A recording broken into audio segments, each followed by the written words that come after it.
Bendecidos, amados, en el día de hoy. Dios ha sido bueno. Hemos podido percibir su gloria, el poder de Dios obrando.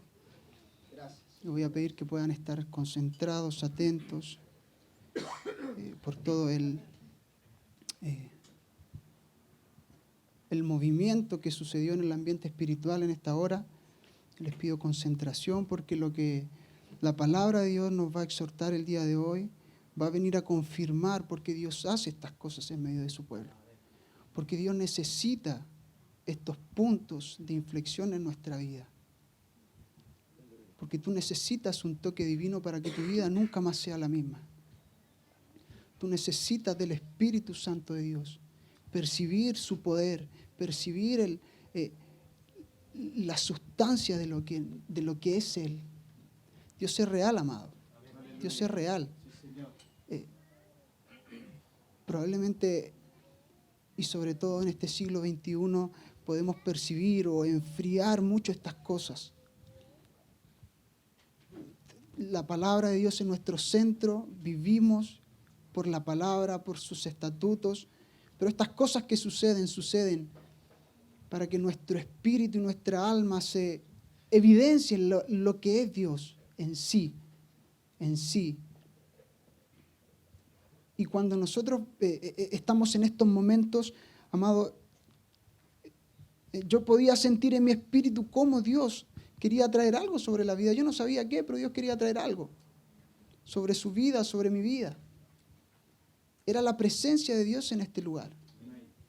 Y debemos aprender a aprovechar esos momentos. Todos estos minutos, a la hora que salgamos, todos estos minutos en la presencia de Dios, en su movimiento, vale la pena, amado. Vale la pena. Por eso yo te pido que tú te concentres en esta mañana. Que tu mente esté aquí. No importa lo que vas a cocinar, no importa lo que vas a hacer en la tarde, concéntrate en lo que Dios está alumbrando en este momento específico. Damos gracias a Dios por las cosas que hace, porque crea una atmósfera y crea el ambiente necesario para que la semilla de la palabra de Dios sea depositada de forma correcta. Él viene a arar nuestra tierra, Él viene a preparar todo para que su semilla sea implantada. La Escritura dice que recibir con mansedumbre la semilla implantada, que es la palabra de Dios, que tiene el poder para salvar vuestras almas. Eso en Santiago capítulo 5. Y a propósito de todo lo que hemos estado viendo y analizando a la luz de las Escrituras y lo que el pastor recién mencionaba, cuando nosotros venimos a la familia de Dios y somos una nueva creación, una nueva criatura, la demanda de Dios para con sus hijos es que esa nueva criatura debe vestirse de una forma específica, debe caminar de una forma específica.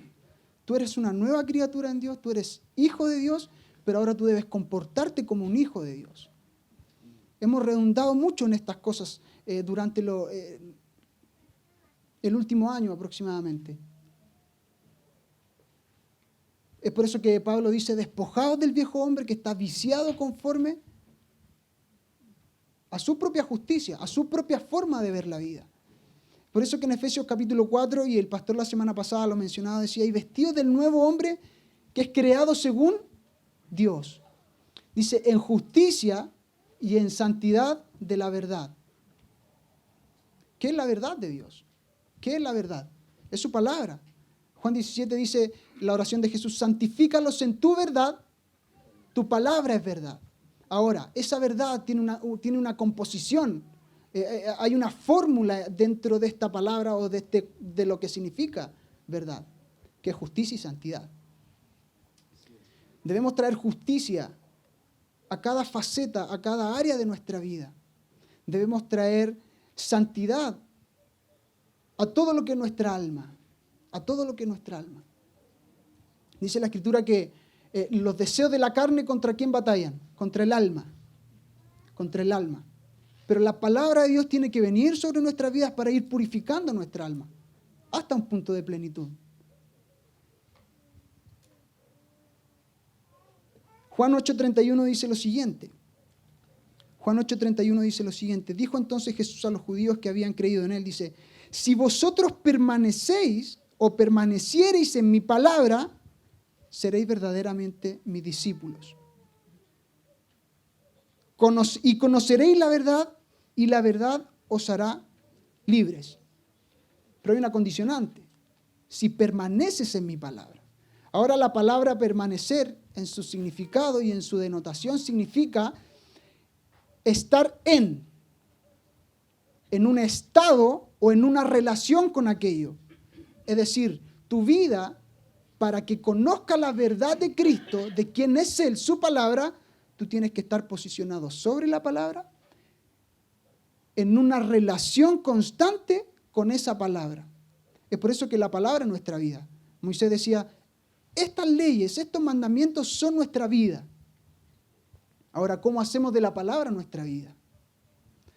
Cuando en el principio, cuando Cristo viene y la gente le seguía, las personas no eran llamados creyentes, evangélicos, aún no eran llamados hijos de Dios, eran llamados los del camino.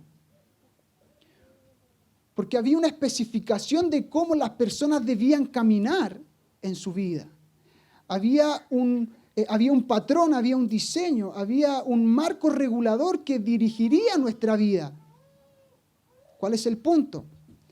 Dice la Escritura que Cristo vino, pero ¿cuál es el punto o el foco de Cristo, de la venida de Él? Cristo viene a la tierra, en primer lugar, para reconectarnos con el Padre. Y lo que hace cuando Jesús está en la tierra es que nos muestra un modelo mucho más alto, un diseño que tú y yo no conocíamos, que en la ley era imposible de alcanzar. Pero ahora Cristo viene y nos muestra una vida y nos enseña una vida en Dios. En Dios, en su diseño, en su intención original. Ahora, Cristo se hace carne para enseñarnos la forma de poseer la vida de Dios. Y Dios, al encarnarse en su Hijo, nos mostró una imagen. Nos mostró una gloria. Juan 1:14 dice lo siguiente: y aquel verbo, el Hijo, dice, fue hecho carne, recién lo cantábamos, y habitó entre nosotros. ¿Y qué dice? ¿Y qué vimos? Su gloria. ¿Y qué vimos? Su gloria. Gloria como la del unigénito del Padre, lleno de gracia y de verdad. Ahora, cuando la palabra, el verbo, viene y habita en un hombre o en una mujer, se establece una opinión acerca de esa palabra. Se establece una estimación de lo que la palabra produce en la persona. Porque la palabra tiene que producir algo en tu tierra, en tu corazón. Ahora, a esto lo llamamos la gloria de Dios. La gloria de Dios es la semejanza de Él. Es su representación, es su reputación, es la estima, es el peso que tú adquieres por medio de la palabra.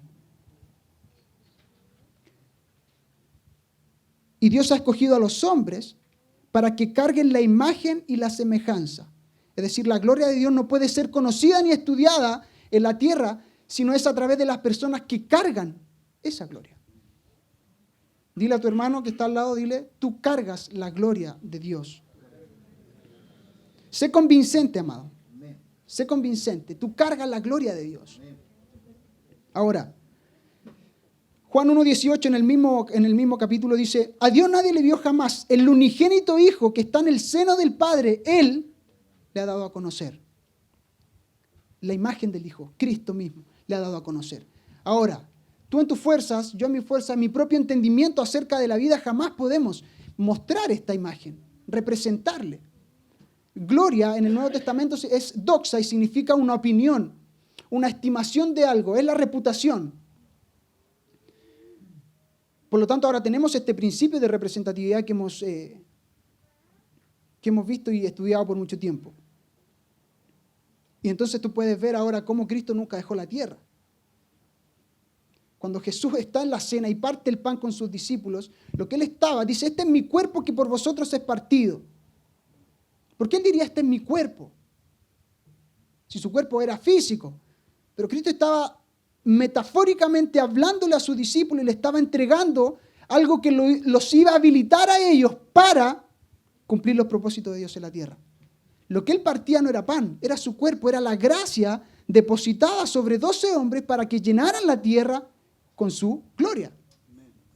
Ahora tú y yo tenemos esa gracia, esa gloria. Somos representantes del Padre. Y la gente cuando nos mira, cuando ve nuestra vida, no solamente lo que hablamos, sino que el resultado de nuestra vida tiene que ver la gloria del Padre.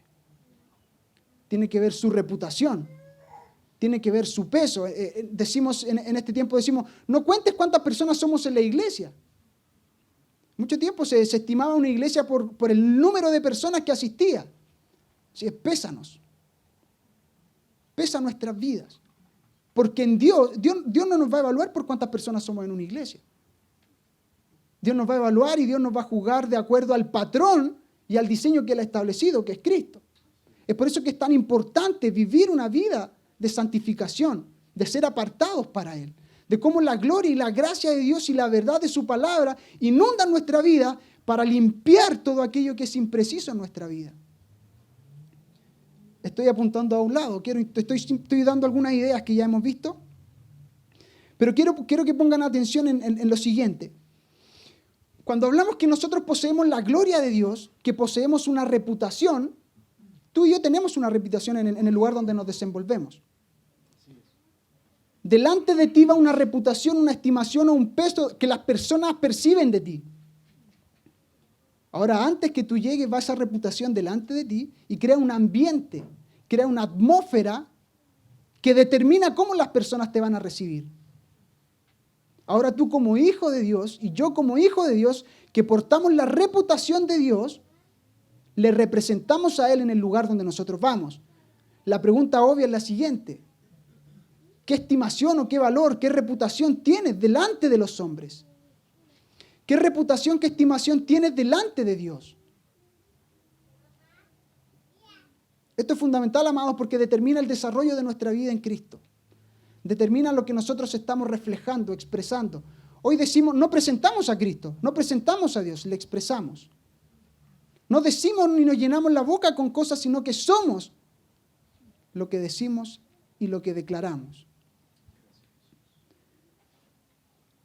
La gloria no es un halo sobre tu cabeza, no es una argollita, ¿cierto? No son alas angelicales.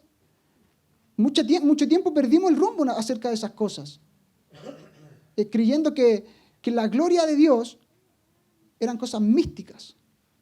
E hicimos ver a la gente de afuera que no conoce a Cristo, hicimos perderle la mirada sobre las cosas. Erramos muchas veces.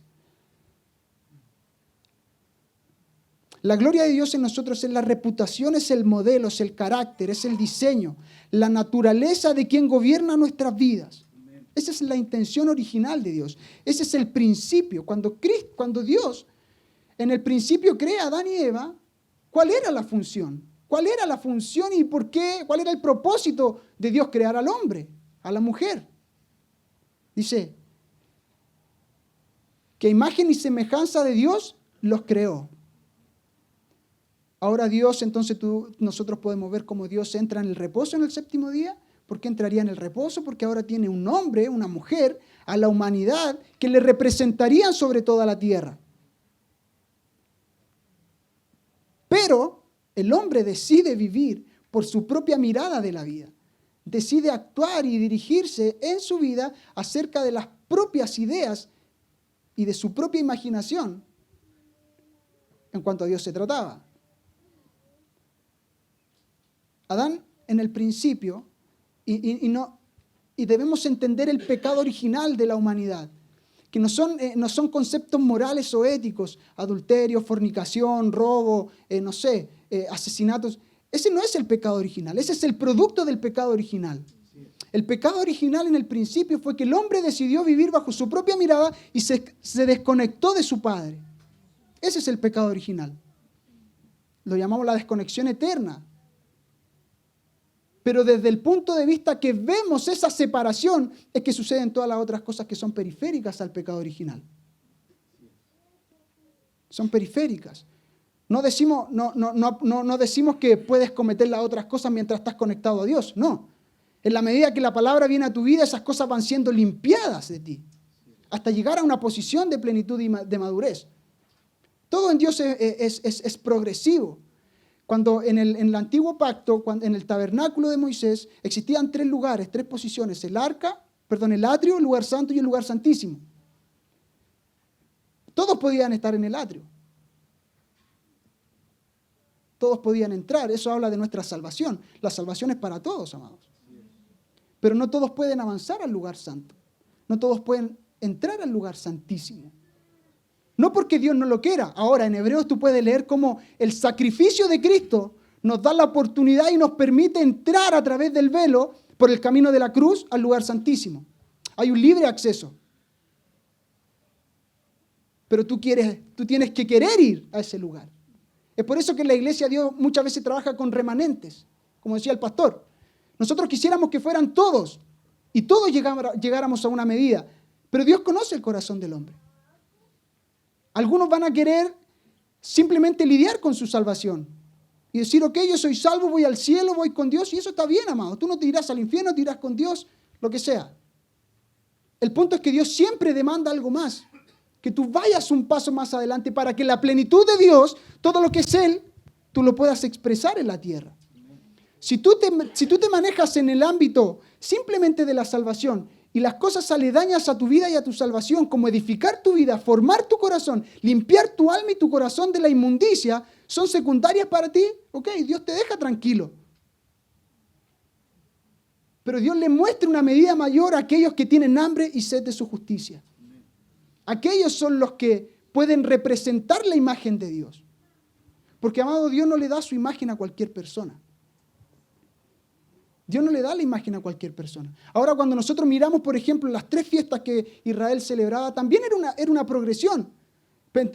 La Pascua lidiaba con nuestra salvación en el desierto, lidiaba con nuestra identidad, con nuestra formación de hijos, pero tiene que llegar a una posición de madurez y una posición de realización en Dios, que es la fiesta de los tabernáculos, donde todo se cumple. Estas cosas las hemos visto, amado. Ahora, ¿qué voluntad y qué disposición hay en tu corazón para ir al lugar santísimo? Lean Hebreos capítulo 9. Dice que el camino es libre, está abierto. Cristo rasgó el velo, pero dice que tú tienes que ir. Dios no te tomará y te llevará. Porque hay una condición activa, hay una responsabilidad activa y dinámica del Hijo de Dios frente a Dios. Dios no está con un control remoto manejando tu vida, no.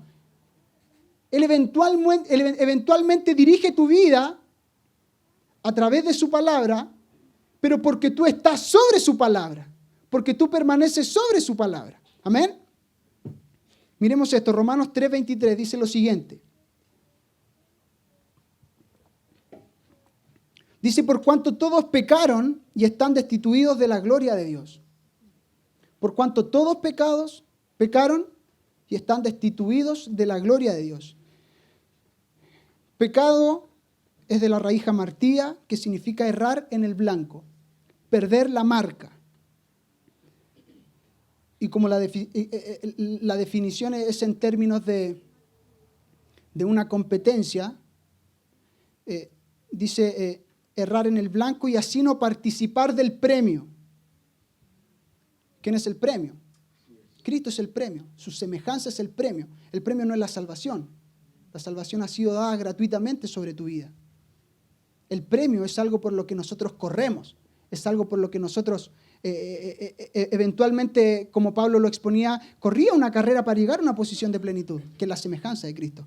Ahora, la palabra destituido significa ser inferior, quedarse corto, ser deficiente en algo. Pongan atención en lo que les voy a decir. Y gloria es la reputación, es la estimación de algo. Por lo tanto dice Romanos 3:22, dice, por cuanto todos pecaron y están destituidos de la gloria de Dios. La Biblia dice que en Adán todos pecan, pero en Cristo todos son vivificados. El pecado en Adán trajo la oscuridad y la imagen quedó estropeada. Cambiamos la gloria de Dios por la vergüenza, por la destitución del Padre. Ese es el pecado original. Errar en el blanco, perder la marca.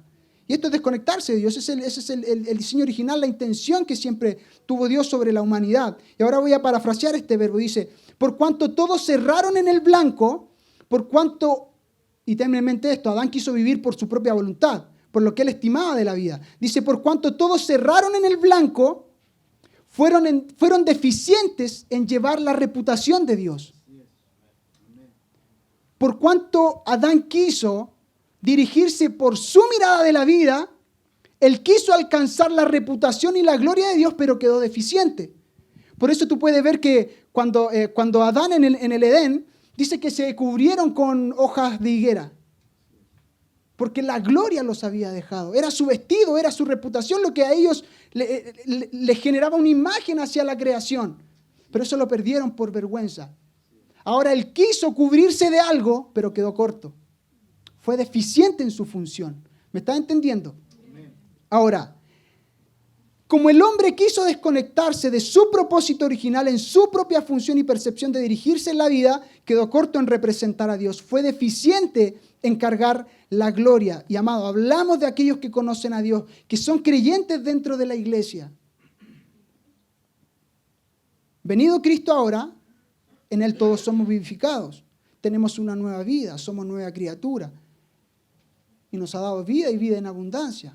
Abundancia es más que suficiente, como decía el pastor en la mañana, y definía la palabra abundar. Es más que suficiente, superior en calidad, no hay nada mejor que eso. Entonces cuando Jesús viene y dice, yo he venido para dar vida y una vida en abundancia, no la que tenías en el patrón de Adán. En Adán todo es limitado, todo es desobediencia, todo es pecado. En Cristo yo les doy un nuevo camino, un nuevo estándar, una nueva medida, pero con ello una nueva responsabilidad. Es por eso que te digo que la posición activa del creyente es ir de una posición solo de salvación a una posición de madurez. La salvación es tremendamente importante para nosotros, amados. No lo despreciamos. No confundan mis palabras. Es el principio de lo que Dios quiere construir en nuestra vida. No solo como personas individuales, sino que como iglesia, como propósito eterno de Dios sobre la humanidad. Tenemos una gran narrativa de Dios, que es establecer su propósito en la tierra, pero debemos conocer las subnarrativas que ello conllevan al cumplimiento de ese propósito. Cada faceta de tu vida, cada faceta de la iglesia debe ser desarrollada como tal. Ahora tú tienes que poner tu voluntad en aquello. Dios lo quiere, Dios lo anhela. Sí, Dios está pendiente, pero con aquellos que realmente ponen su corazón en buscarle.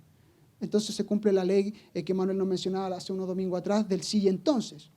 Dice, si me buscareis, si te conviertes de tus malos caminos, entonces yo iré desde los cielos. Ahora, ninguna de esta ley del sí y entonces fuera posible sin el sacrificio de Cristo.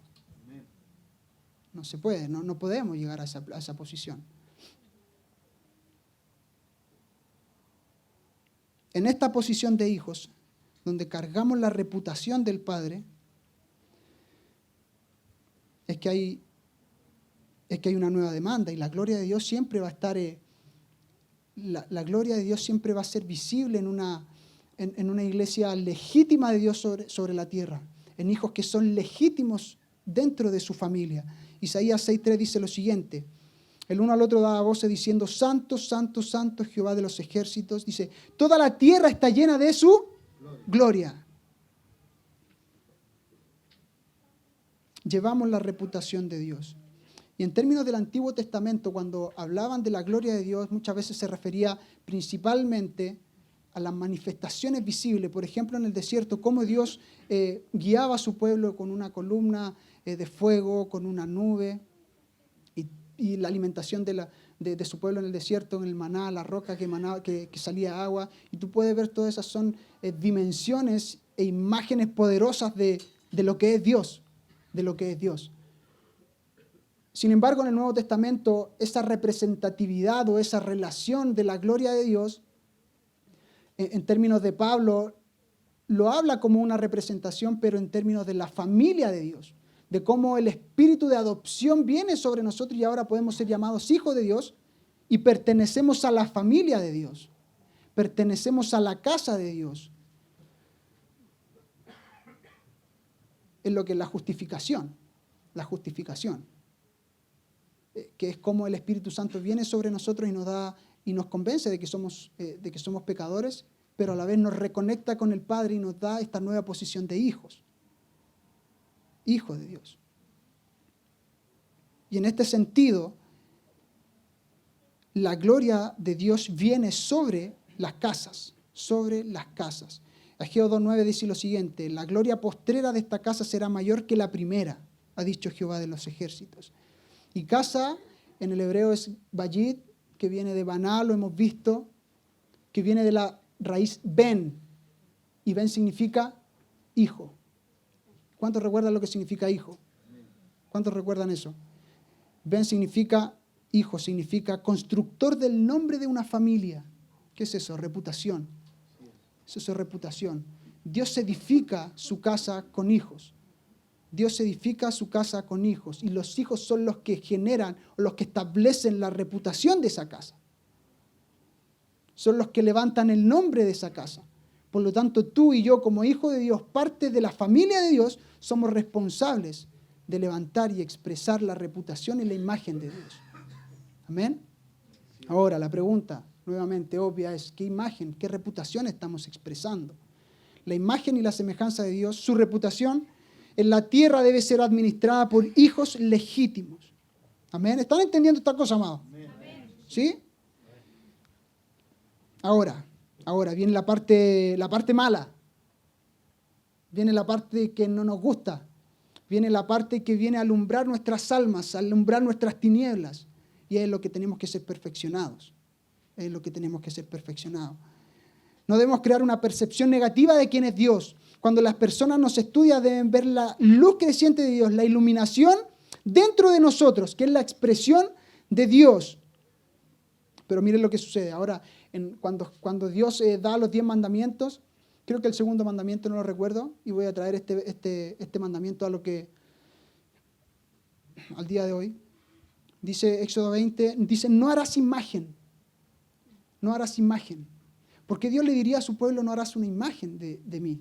No harás imagen de dioses. No adorarás a otros dioses.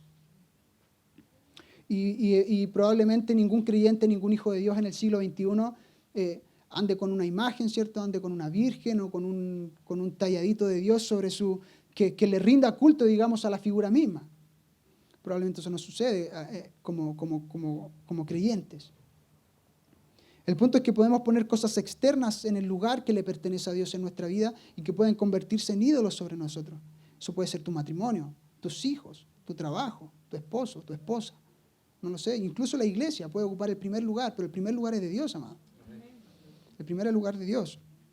Y Dios, de ese lugar de preeminencia en tu vida, va a influenciar todas las áreas, todas las facetas de tu vida. Ahora, uno de nuestros más grandes enemigos, yo siempre le he dicho, nuestra batalla es aquí en nuestra mente, en nuestra imaginación.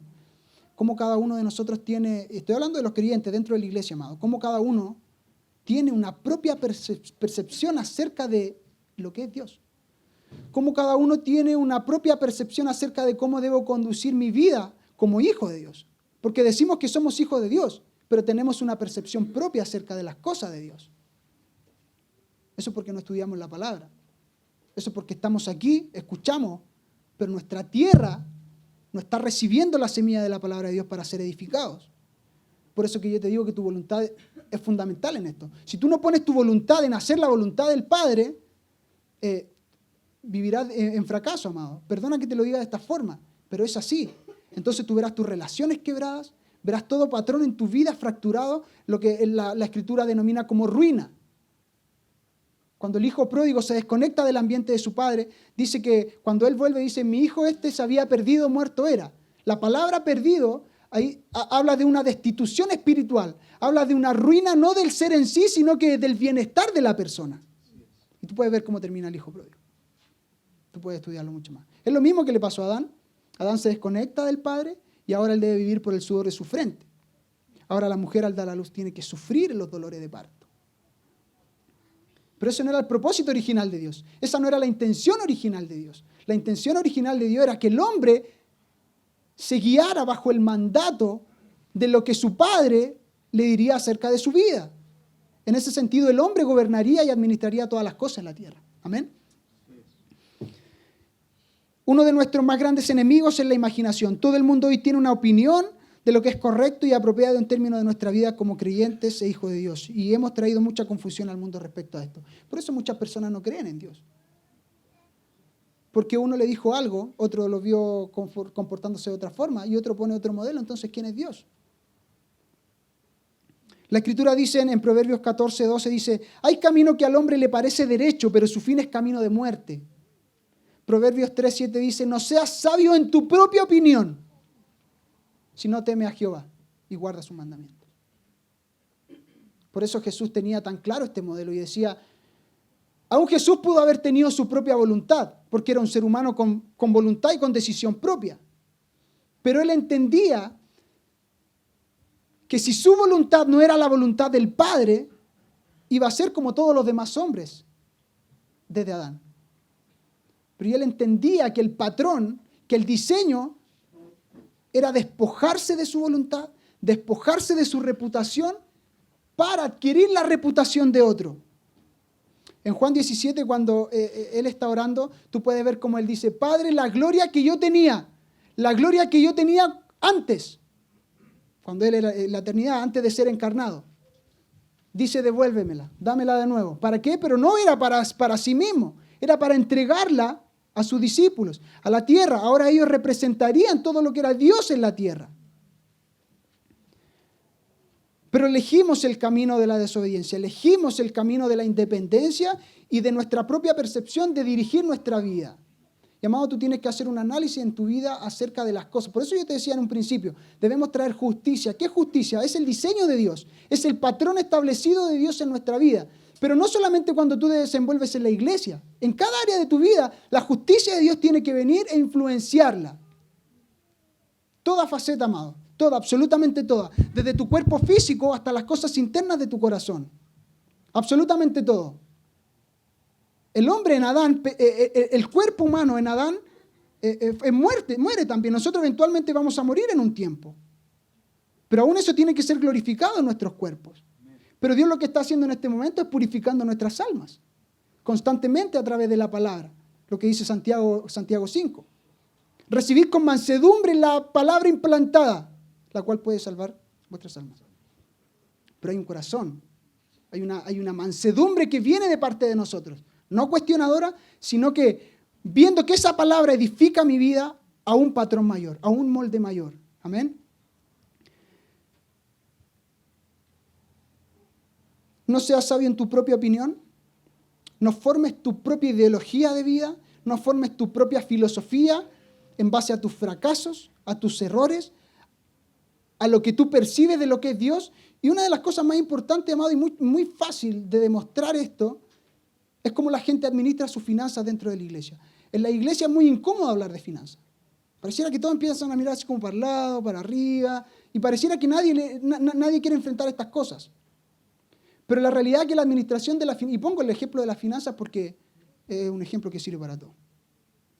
Para todo en Dios. Dice, raíz de todos los males es el amor al dinero.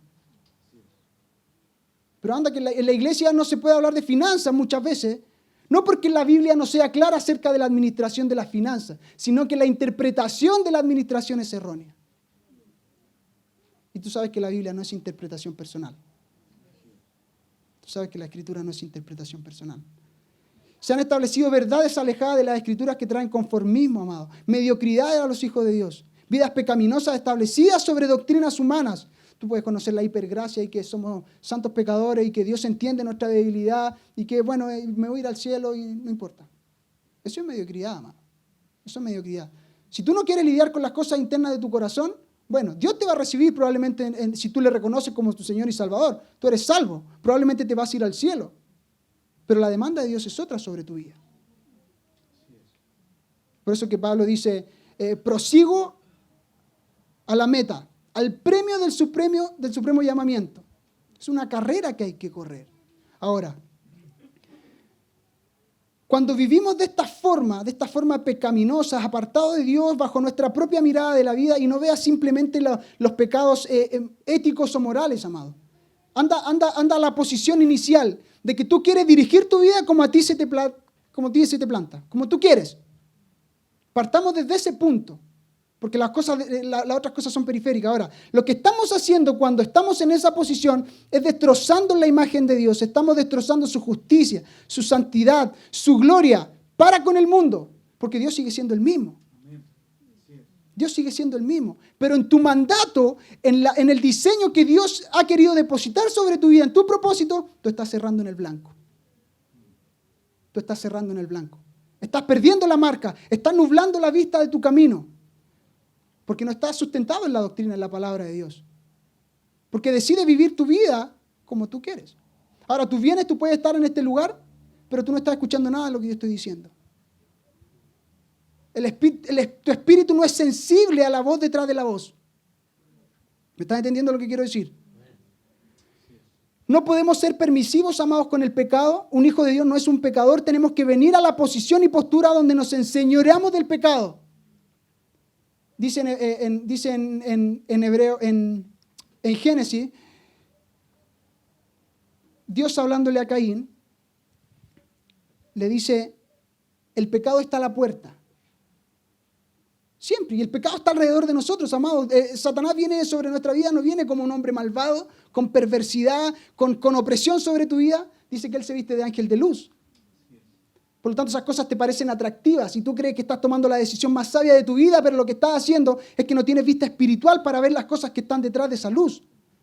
Por eso las Escrituras dicen, cuidado y observa que tu luz no sean tinieblas. Que no sean tinieblas. El punto es el siguiente, que el pecado siempre va a estar ahí. En hebreo el pecado se define como ese animal que está camuflado, es como un animal que está salvaje, camuflado, escondido, esperando saltar por una presa, como los leones cuando atacan en la sabana a sus presas y están escondidos y se camuflan. El pecado está así, pero dice, a ti será su deseo. Pero luego dice, pero tú te enseñorearás de él. Tú le someterás. En Cristo tú sometes el pecado, amado. Tú sometes el pecado. Dice, porque los que son nacidos de Dios no practican el pecado. No pueden pecar porque la simiente de Dios está en ellos. Amado, tú no puedes pecar si estás en Dios. Porque la simiente de Cristo está en ti. Ahora, nuestras vidas tienen que ser limpiadas, purificadas. Es lo que llamamos este proceso de santificación en Dios. Como la palabra viene y limpia nuestras almas, viene y limpia nuestros cuerpos, nos va limpiando hasta llegar a una posición de perfección. Tenemos que redefinir estas cosas en nuestra vida. Porque nos hemos conformado a una vida pecaminosa creyendo que Dios nos entiende. Y sí, Dios puede entenderte. Pero Dios no tolera el pecado en las personas. Dios no tolera que tú vivas tu vida como tú quieras que la vivas. Primera de Juan 3:9 dice, todo aquel que nació de Dios no practica el pecado porque la simiente de Dios permanece en él. Y no puede pecar porque es nacido de Dios. Ustedes pueden leer todo ese capítulo. Entonces podemos ver que desde el principio el hombre quiere crear una propia imagen. Por eso yo les decía que la imaginación en nuestra mente es el enemigo más grande, porque queremos hacer y tener una percepción de Dios que es basada en nuestra propia, en lo que nosotros queremos de nuestra propia vida. En Génesis 11 ustedes pueden ver a los hombres de la Torre de Babel como decían, hagámonos un nombre. Hagámonos un nombre. Tengamos una reputación propia. Tengamos una reputación propia. Creamos una imagen de Dios, expresamos una imagen de Dios que no es la imagen real de Él. Decimos que somos hijos de Dios, decimos que somos salvos, vamos a ir al cielo, pero la realidad es que vivimos nuestra vida de acuerdo a nuestra percepción. Y lo que reflejamos no es la imagen de Dios, sino que lo que reflejamos es nuestra propia imagen. En otras palabras, hemos creado de Dios una reputación que está basada en nuestra propia imagen. Y mostramos y representamos la imagen de un Dios que no es Dios. Que no es Dios. Por eso la Escritura dice, no seas sabio en tu propia opinión. Hay camino del hombre que le parece justo, le parece recto, pero su fin es la muerte. Y Mateo 7:21, ustedes pueden leer todo ese pasaje, dice, no todo el que me dice Señor, Señor entrará en el reino de los cielos, sino el que hace la voluntad de mi Padre. No tu voluntad, no mi voluntad, la voluntad de mi Padre. Muchos me dirán en aquel día, Señor, pero no profetizamos en tu nombre echamos fuera demonios, y en tu nombre hicimos muchos milagros. Y entonces le declararé, nunca os conocí, apartado de mí, hacedores de maldad. Porque erraste en el blanco, porque decidiste vivir por tu propia voluntad, decidiste crear de ti. Y esto, amado, puede pasar dentro de la iglesia más comúnmente de lo que tú crees. Basta que hagas un propio análisis de tu vida y de los fracasos que has tenido en la vida y los fracasos que hemos tenido en nuestra vida, por no atender lo que Dios nos está diciendo. Decimos que somos hijos de Dios, cristianos, evangélicos, como quieras llamarte, amado, pero expresamos nuestra propia imagen, algo creado según nuestra percepción de la vida, basado en nuestros fracasos, pecaminosidad, malos pensamientos, impureza, etc. Todo lo que creamos es en el patrón de Adán, en el modelo de Adán. Desobediencia, sudor propio, egoísmo, prejuicio, murmuración. Dentro de la iglesia tú puedes ver eso. Adán y Eva, cuando deciden desconectarse de Dios, crearon su propia imagen para vivir. Eligieron su imagen en vez de la expresión de la imagen de Dios. Eligieron su engrandecimiento en vez de engrandecer a Dios. Eligieron poner la humanidad por sobre el sometimiento a la voluntad de Dios. Y tú ves el resultado. Y vemos el resultado hoy día. El resultado es que estás cerrando en el blanco, amado. Y esto tú lo puedes extrapolar a tu vida. Diriges tu matrimonio como tú lo deseas, crías a tus hijos como lo deseas, administras tus finanzas como lo deseas, creas tu propio sistema de administración en tu vida. Pero lo que estás haciendo es cerrar en el blanco. Estás perdiendo la marca, estás quedando corto, estás siendo deficiente en tu función. Pierdes tu lugar en Dios, pierdes tu posición, pierdes tu dotación, que es la investidura, la gloria de Dios. Pierdes tu influencia, que es tu dominio sobre las cosas. Pierdes tu seguridad, que es el lugar de Edén, que es Sion. Pero fundamentalmente perdemos la relación con Dios, que se llama la separación eterna, que es la muerte. A esto le llamamos el pecado original, amado. Tú puedes ver como en el desierto, cuando Moisés sube al monte a recibir y está 40 días, ¿cierto?, hablando con Dios directamente, y Dios le dice, baja porque tu pueblo se ha corrompido. Y el pueblo desesperado quería crear una imagen. Y tú puedes leer eso en Éxodo 30. Como Dios le dice a Moisés, voy a destruir esta nación. Porque se supone que yo bendeciría al mundo a través de esta nación. Pero ellos decidieron vivir bajo su propia imagen. Ahora, Dios tiene misericordia de ese pueblo. Y no lo destruye. Pero el punto es que Dios no quiere que sus hijos vivan en ninguna posición que traicione lo que es Él. En ninguna. En ninguna. Por eso la Escritura dice, sed santos porque yo soy santo.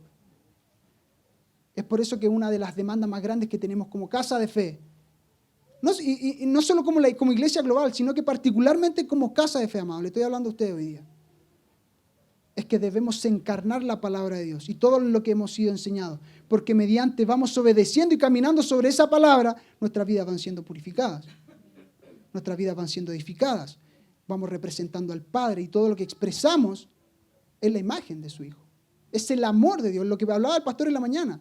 ¿Cuántas veces hemos mostrado una imagen corrompida del amor? Porque no hemos sido edificados, no hemos sido edificados en la palabra de su gracia. Tú no puedes mostrar amor si no has sido edificado, no has sido plantado junto a aguas de corriente, junto al río de la palabra de Dios. Tú no puedes, porque el amor es un fruto. El amor es un fruto, es el resultado de un proceso de santificación en tu vida. Tú no puedes decir que amas a las personas si la palabra de Dios no está en ti. Si el Espíritu Santo no trabaja en tu vida. Amén. Cuando David traslada el arca a Jerusalén, tú puedes ver cómo David erra en el blanco y hace lo siguiente. Él traslada el arca bajo su percepción de cómo debía trasladar el arca. Dios había establecido parámetros específicos de cómo tenía que ir el arca en los hombros, ¿cierto?, de los levitas, de la familia de Coat. Y había una especificación, un diseño perfecto para trasladar el arca. David decide crear un sistema propio. Dice, ok, vamos a ponerle un poco de entretenimiento a esta cosa. La suben arriba de animales y dice la Escritura que todo tipo de instrumentos, todo tipo de danzas y cantos iban delante del arca sobre estos animales. y llega un momento que el arca tiende a caer, ¿cierto? De hecho, los que lideraban esta guía eran Usa y Ahío. Puedes leerlo tú en la Escritura, es un pasaje que ya conocemos mucho.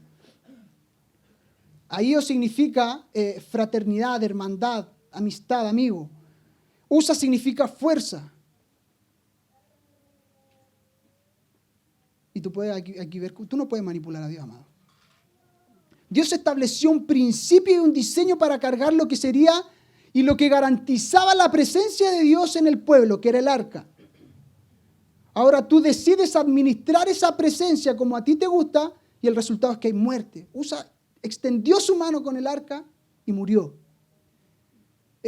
Porque no es en tu fuerza, no es en tu habilidad, no es en tu propia capacidad, no es en la forma en que nosotros somos amigos, somos fraternos. No, hay un diseño de Dios establecido para cargar los principios que aseguran la presencia de Dios. Tú puedes tener una música maravillosa, y lo ves aquí en el relato, música, danzores, cantos, todo tipo de acrobacia, lo que tú quieras, pero tú no puedes manipular la gloria de Dios, amado. Tú no puedes manipular la representación de Dios, porque hay un diseño, hay un patrón, hay algo ya establecido en la eternidad. Pero cuando tú pierdes el foco de ese patrón, tú erras en el blanco. Erras en el blanco. Y estás trayendo ruina a tu vida. Estás trayendo ruina a tu vida. Ahora, en términos del antiguo pacto, el arca no era la presencia de Dios en sí. La caja que era de madera y de oro, ¿cierto? No es la presencia de Dios en sí, la caja, sino los elementos que están dentro de la caja, que son los principios que aseguraban la presencia de Dios. Adentro estaba el maná, las tablas de la ley, la vara de Aarón, y todo eso tipifica cómo nosotros nos sometemos a los principios de Dios para garantizar que la presencia de Dios viniera sobre esa caja. Dios no puede ser contenido en una caja, amado. Y la Escritura en Hechos dice que Dios no habita en templo ni en cosa hecha por mano de hombre. No. Lo que tenemos que ver es más allá. Usa no tocó la caja y murió por tocar la caja. Usa murió porque tocó los principios que estaban dentro de la caja. Transgredió sus diseños, los que te aseguraban la presencia de Dios. Amén. Ahora, en el nuevo pacto, tú y yo somos el arca. El arca era un arca de madera que era de oro cubierta con madera. Al revés, de madera cubierta con oro. Esa es una naturaleza doble. Somos seres humanos, somos carne y hueso, pero nuestra ciudadanía es celestial. Ahora, ¿cómo nosotros cargamos los principios que estaban dentro del arca para asegurar que la presencia de Dios esté en ti y en mí? ¿Cómo tú puedes decir y cómo tú puedes imaginar y en tu mente racional no lo puedes entender que el creador de todas las cosas, el Espíritu de Dios habita en ti y en mí? Tú no puedes entender, amado, eso. Teníamos un momento glorioso recién de adoración y podía sentir en mi espíritu cómo la presencia y la gloria de Dios se movía en este lugar. Pero el espíritu se conmueve en estas cosas, pero tú no lo puedes explicar verbalmente. Por eso yo te digo, Dios es real, amado. Dios es real y necesitamos estas manifestaciones de Dios para que nuestras vidas también sean transformadas. Para que tú creas que el Espíritu Santo está dentro de ti y que puede hacer una obra maravillosa de ti. A pesar de que haya sido lo peor, Dios ha creado algo nuevo en ti. Eres una nueva criatura, pero ahora debes vestirte de la justicia y santidad de la verdad. Justicia y santidad de la verdad. La justicia son los diseños de Dios. Ahora Dios dice, sed santo porque yo soy santo. Hay una demanda de santidad y santidad en la Escritura significa ser apartado. Y tienes que entender que los principios que gobernaban el arca, todos los elementos que estaban dentro eran santificados a Dios. Eran santificados a Dios. Ahora tú como arca en el nuevo pacto, debes saber que los elementos que están dentro de ti, todas las facetas de tu vida, cada área de tu vida debe ser santificada a Dios. Debe ser purificada a través de la palabra. Pero hay una posición activa de los creyentes. Dios viene, quiere limpiar tu vida, pero tú vas a necesitar ciertos elementos para que eso suceda. Tú necesitas al Espíritu Santo de Dios y tú necesitas su palabra. Tú no puedes tener transformación, regeneración, crecimiento en Dios si la palabra no es depositada dentro de ti y si el Espíritu Santo no viene y te transforma por medio de esa palabra. Amén. Dice Levítico 19:2, 19 dice, habla a toda la congregación de los hijos de Israel y dile, santos seréis, porque santo soy yo, Jehová vuestro Dios. Dios jamás va a pedirte algo que Él no sea. Y primera de Juan 4:17 dice, como Él es, como Dios es, así somos nosotros en la tierra. Representación, reputación, estimación, el valor de quién es Dios. Ahora nuestra posición de hijo debe ser una posición activa en las Sagradas Escrituras. Tenemos un inicio, hay salvación en nuestra vida, confesamos que Cristo es nuestro Señor, nuestro Salvador, creemos en Él, en su sacrificio, en su sangre que nos limpia de todo pecado, pero ahora tiene que haber un desarrollo de tu vida para que el reino sea establecido en la tierra y sea manifestada la gloria de Dios sobre toda la tierra. Amén. Mira lo que dice Levítico 27, dice, santificaos pues y sed santos. Es una demanda, dice, santifícate. Pero mira lo que dice después Dios, dice, y sed santos porque yo Jehová vuestro Dios, porque yo soy vuestro Dios. Dice, y guardad mis estatutos y ponedlos por obra.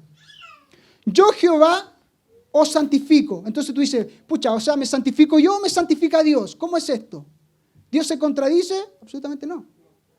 Tú no puedes santificarte de tuyo propio, no es en tu fuerza. El único que puede santificarte es Dios.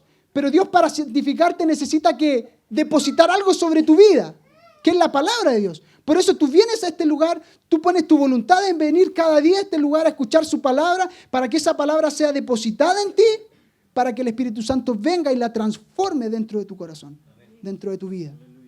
Por eso que tú no tienes transformación si no tienes al Espíritu Santo. No tienes transformación si no tienes la palabra de Dios.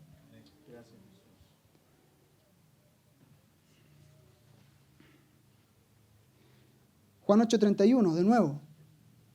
Si permaneciereis en mi palabra, seréis verdaderamente mis discípulos y conoceréis la verdad. Ahora mira lo que dice Santiago 4:8. Dice, acercaos a Dios y Él se acercará a vosotros. Dice, pecadores, limpiad las manos y vosotros los de doble ánimo, purificad vuestros corazones. Tú tienes que hacerlo. Parece contraproducente, pero no. Como te dije en un principio, Dios no está con un control remoto sobre tu vida. Eventualmente Él dirigirá tus pasos en la medida que tú camines en su justicia, en su palabra. Amén. Dice Zacarías 4:6, no es con ejército, no es con fuerza, sino con mi espíritu. Aquí no está hablando de guerra espiritual, ni de tomar ciudades, no. Aquí está hablando de un concepto de edificación. Zorobabel y Zacarías tenían que reedificar los muros de Jerusalén. Está hablando acerca de edificación. Tú no edificas tu vida sin la obra del Espíritu Santo. Y debemos entender la dualidad entre el Espíritu Santo de Dios y su palabra. Porque el Espíritu Santo de Dios no se mueve fuera de los límites de la palabra de Dios. No puede. Dice Jesús cuando le está hablando a sus discípulos acerca del Consolador, dice, y Él vendrá y os recordará todas las cosas. ¿Qué les va a recordar? La palabra que Jesús había implantado sobre ellos. Dice que el Espíritu Santo de Dios os guiará a toda verdad. Eventualmente el Espíritu Santo de Dios te guiará por sobre la palabra a toda palabra. Amén. Primera de Pedro 1:22 dice, habiendo purificado vuestras almas por la obediencia a la verdad. ¿Qué verdad? La palabra de Dios. Mediante el Espíritu de Dios. Te lo voy a leer de nuevo. Habiendo purificado vuestras almas por la obediencia, permaneciendo, estableciendo la doctrina, mediante el Espíritu de Dios. Mediante su Espíritu. Espíritu Santo y la palabra de Dios. No tienes el uno sin el otro. Porque todos los que son guiados por el Espíritu de Dios, estos son hijos de Dios. Esto es lo que llamamos una vida en el Espíritu. Una vida en el Espíritu no es la efervescencia de lo que vivimos delante, por ejemplo. Eso no es la vida en el Espíritu, amado. La vida del Espíritu no es la efervescencia de nuestros cánticos y nuestra danza. Es como respetamos los diseños y los principios de Dios que garantizan su presencia en nosotros. No puedes violar los mandatos de Dios y tener un buen resultado. Muchos quieren la función, Dios úsame, pero ignoramos la formación que Dios desea de nosotros. Lo que decía el pastor en la mañana. Dios es tu padre y te corrige como un padre. El problema en el siglo XXI es que hemos establecido y vemos a Jesús como modelo. Y no te digo que Jesús no es el modelo, Jesús es el modelo. Pero ponemos el foco en cómo se comportaba Jesús. Probablemente leemos Mateo, Marcos y Lucas, pero en Juan está la naturaleza de Cristo. Tú jamás vas a poder entender cómo Jesús actuaba, jamás vas a poder hacer lo que Jesús actuaba si no entiendes cuál era la naturaleza de Cristo. Y Juan lo expone muy bien. En el principio era el Verbo, y el Verbo era con Dios. Y el Verbo era Dios. La vida estaba en Él y era la luz de los hombres. Lleno de gracia y de verdad, el Verbo se encarnó y vimos su gloria. Gloria como la del unigénito del Padre. Lleno de gracia, de verdad. Esa es la sustancia para poder manifestar el resultado que son tus obras. No tienes buenas obras si no hay una simiente de Cristo en tu vida. Y somos hijos de Dios, amados. Y la simiente de Cristo está en ti. Está en mí. Por lo tanto, caminemos como hijos de luz. Caminemos como hijos de luz. Si el Espíritu Santo está sobre sus vidas.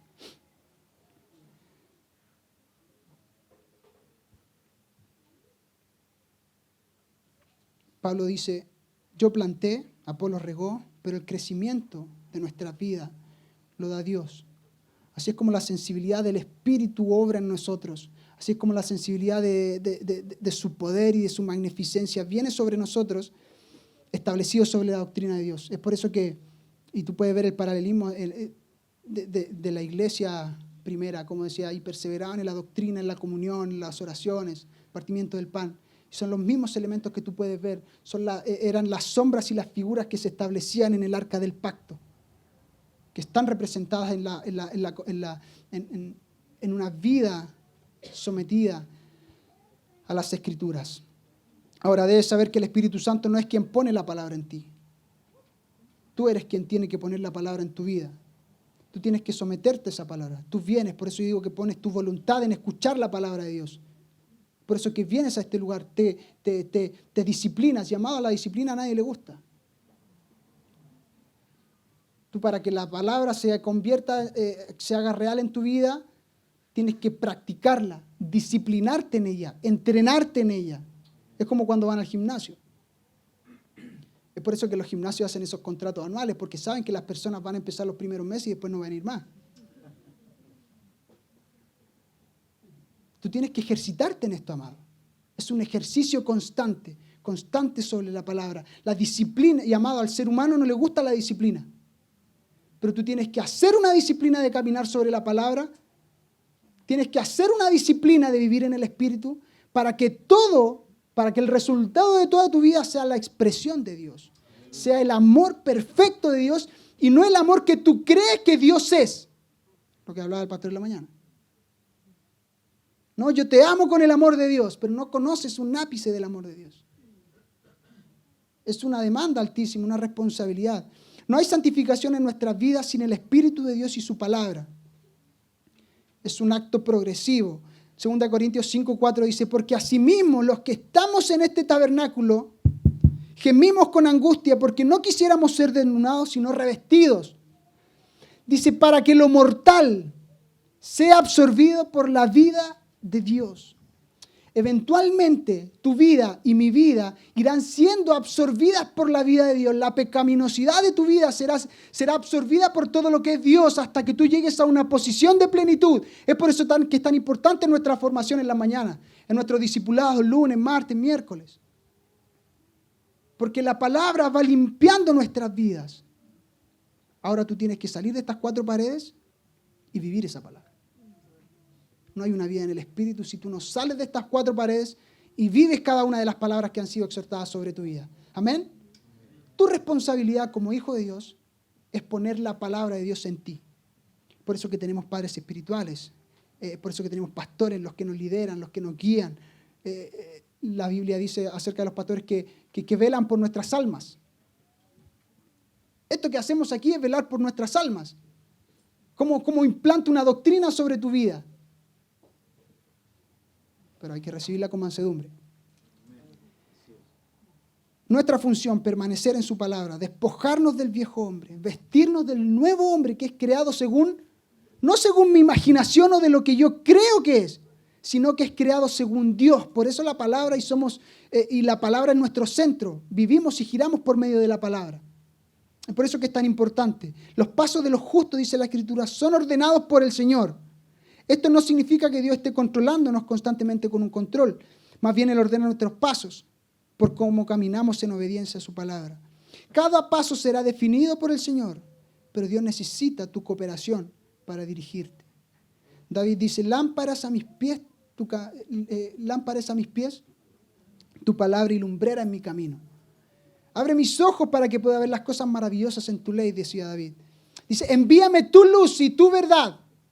Dice, estas me guiarán al lugar santo, al monte de Sión. Zacarías 4 dice, y Jehová ha restaurado Sión. Jehová ha restaurado Sión. Y será llamado ciudad de la verdad. Monte de santidad. Monte de santidad. Porque en Sión habitan los hijos que son más que vencedores. Habitan aquellos que anhelan en su corazón y prosiguen al premio del supremo llamamiento, que es la semejanza de Cristo. En este lugar, puedes leer Apocalipsis 22, 21. No entrará cosa inmunda. No entrará cosa inmunda. Porque la palabra de Dios ha purificado nuestras vidas. Porque la palabra de Dios nos ha limpiado y nos ha llevado a un lugar de plenitud. Amén. Tu vista determinará cómo caminas. Lámparas a mis pies tu palabra. Ponte de pie.